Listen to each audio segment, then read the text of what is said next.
So today's Tanya is teaching us that the soul, we've kind of been speaking about this in the past couple of days, when we do a mitzvah, we create a garment. Their soul has 613 parts, every 613 mitzvahs, every mitzvah kind of is a clothing to a part. Now when we get to heaven, there are two heavens, there's the lower Gan Eden and the higher Gan Eden. The lower Gan Eden is all the action mitzvahs that we've done. This actually becomes kind of our reward in the lower Gan Eden. Now, the higher Gan Eden, just like if you imagine somebody that's, let's say, higher, they say small people talk about people, big people talk about ideas. So the higher we go, what happens is that it becomes now a reward not only for the actions that we've done, but for the intention that we had. And this is a very, very important part because after thousands of years, Judaism, as any quote-unquote religion would do, is become a little bit ritualistic, which means, okay, here are the laws, these are the things that you do.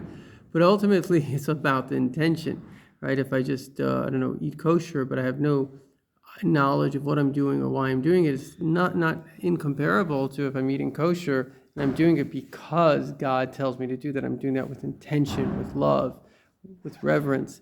And so this is ultimately the idea that we want to get to the level that we're studying Torah. We're doing everything for Hashem. We say, I love Hashem so much. Now, when you study Torah, what happens is the light of God is within that. When you do a mitzvah, the light of God is there. And then that light comes to your soul. Your soul gets the greatest joy possible. It gets unified with God. And your soul really starts off from a place in heaven, one with God, and then it comes down to this body. It's like taking the greatest, scientist in the world and putting him in, the body of a cockroach, and is like he's limited by what the cockroach does. So it's excruciating pain because the scientist just wants to think about scientific ideas, moral ideas. And here the cockroach is just being a cockroach. And so for the soul to come into your body is exceedingly, exceedingly painful. And so when you do a mitzvah, when you do something of godliness, then you bring that light of God, because inside the mitzvah is the light of God, inside the Torah is the light of God, and you bring that to the soul. So that's the tremendous joy and happiness of the soul.